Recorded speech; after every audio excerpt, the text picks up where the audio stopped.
संस्कृति जागरण महोत्सव को संबोधित करते हुए रक्षा मंत्री राजनाथ सिंह ने कहा, पाक को दिया जाएगा मुंहतोड़ जवाब। पीएम की कार्यशैली से सभी परिचित हैं।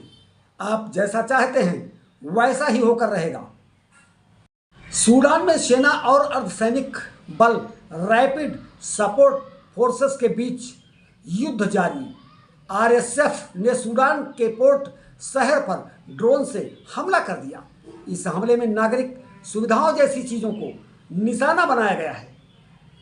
पश्चिम बंगाल में वक्फ संशोधन बिल को लेकर हुई हिंसा में अपना पति खो चुकी पारुल दास और पिंकी दास ने राज्यपाल सीबी आनंद बोस को पत्र लिखकर सुरक्षा की गुहार लगाई।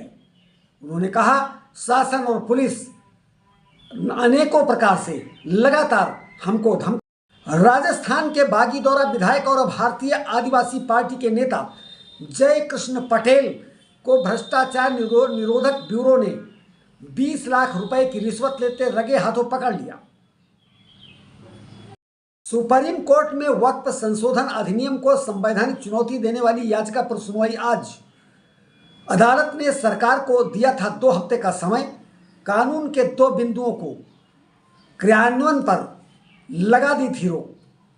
पहलगाम हमले पर प्रसिद्ध लेखिका तस्लीमा नसरीन ने कहा, जब तक इस्लाम है तब तक आतंकवाद रहेगा।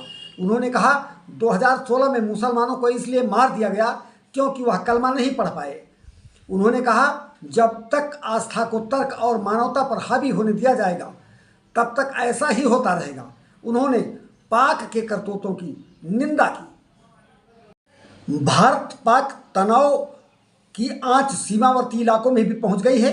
लोगों ने सतर्कता बस अपनी पूरी गृहस्थी बंकरों में शिफ्ट कर ली। पाक को सबक सिखाने की इच्छा रखने वाले लोगों का कहना है कि विस्थापन की मार तो हम पहले ही झेल चुके हैं, अब हमें भय नहीं लगता।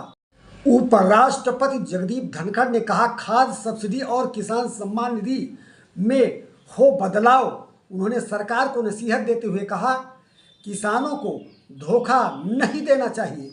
किसानों को दी जाने वाली कोई भी सहायता महंगाई से जुड़ी होनी चाहिए।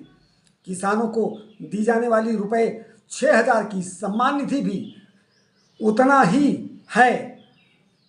6,000 की क्रय शक्ति अब उतनी नहीं रही, वह भी बढ़नी चाहिए।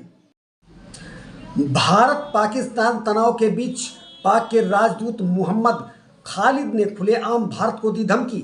उन्होंने कहा, भारत हम पर हमला करता है तो पाकिस्तान परमाणु हथियारों के सहित अपनी पूरी ताकत का इस्तेमाल करेगा।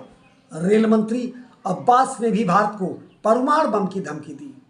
रेल मंत्री ने कहा, हमारी सारी मिसाइलें भारत की ओर तैनात कर दी गई हैं।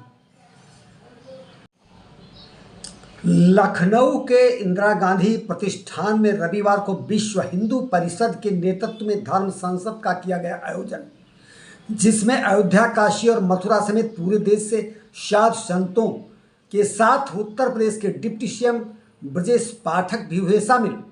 धर्म संसद में हिंदू समाज से जुड़े अनेक समस्याओं पर प्रस्ताव पारित कर महत्वपूर्ण निर्णय लिए गए।